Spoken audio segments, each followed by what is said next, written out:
क्या बिहार की राजनीति छोड़ेंगे नीतीश? क्या लोकसभा चुनाव लड़ेंगे नीतीश कुमार? क्या नरेंद्र मोदी को टक्कर देंगे नीतीश?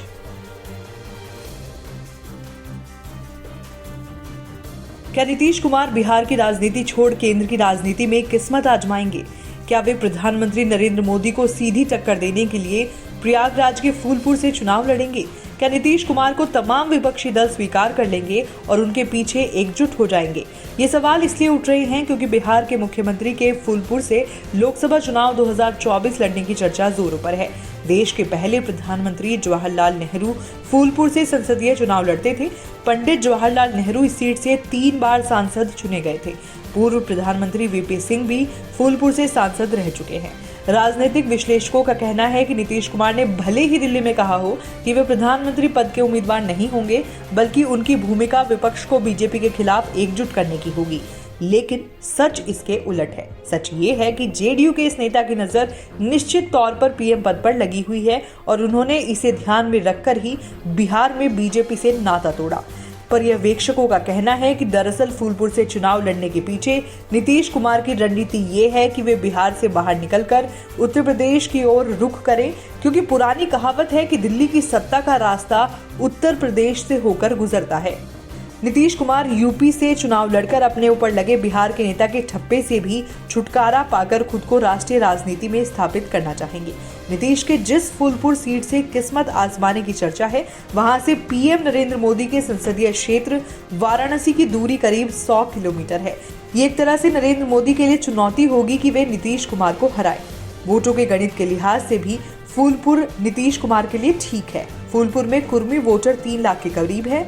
इसके साथ ही यादव और मुस्लिम मतदाता भी निर्णायक भूमिका में हैं।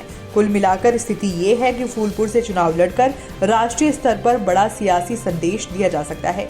ये सच नीतीश कुमार भी जानते हैं कि उनकी पार्टी जनता दल यूनाइटेड का फूलपुर के साथ ही समूचे यूपी में कोई खास जनाधार नहीं है, लेकिन यदि वे चुनाव लड़ते हैं तो समाजवादी पार्टी को उनका समर्थन करना होगा, क्योंकि ये बीजेपी के खिलाफ एकजुटता का संदेश होगा। इसी कारण नीतीश कुमार को कांग्रेस और लेफ्ट पार्टियों का समर्थन भी मिलना तय है। ऐसे में कुर्मी वोटों के साथ ही यादव और मुस्लिम वोट बैंक का समीकरण इस सीट पर उन्हें मजबूत कर सकता है। यूपी की सियासत में अखिलेश यादव के पास यादव और मुसलमानों के अलावा कोई दूसरा बड़ा वोट बैंक भी नहीं है। ऐसे में अगर नीतीश कुमार के बहाने कुछ कुर्मी वोटर भी उनके साथ आए तो कई सीटों पर उन्हें फायदा हो सकता है। लेकिन बिहार से बाहर निकलकर चुनाव लड़ने के अपने राजनीतिक खतरे भी हैं। बीजेपी ये प्रचार कर सकती है कि बिहार के मुख्यमंत्री अपने ही राज्य में इतने असुरक्षित हैं कि उत्तर प्रदेश जाकर चुनाव लड़ रहे हैं। ये हल्ला मचाया जा सकता है कि नीतीश बिहार छोड़कर भाग गए। इसका गलत राजनीतिक संदेश जा सकता है। पर्यवेक्षकों का कहना है कि इससे बचने की राजनीतिक चाल ये है कि नीतीश फूलपुर के साथ ही बिहार की एक सीट से भी चुनाव लड़े। बिहार की ये सीट नालंदा हो सकती है, जो नीतीश कुमार का पुराना गढ़ है। वे नालंदा से पहले भी सांसद रह चुके हैं। समता पार्टी के समय से ही ये सीट नीतीश की पार्टी के कब्जे में रही है। इस समय वहां के सांसद जेडीयू के कौशलेंद्र कुमार हैं। वो लगातार 3 बार से नालंदा सीट से सांसद हैं, लेकिन वे नीतीश कुमार के नजदीकी हैं और उनके लिए ये सीट छोड़ सकते हैं। नीतीश के फूलपुर सीट से चुनाव लड़ने की संभावनाओं को और पुख्ता करने के लिए पार्टी ने कौशलेंद्र कुमार और उपाध्यक्ष शिवानंद तिवारी को जिम्मेदारी सौंपी है। इन दोनों ने फूलपुर की सियासत को समझने वाले तमाम लोगों से संपर्क भी किया है। समझा जाता है कि ये दोनों नेता जल्द ही प्रयागराज आकर कुछ लोगों से सीधे मुलाकात भी कर सकते हैं।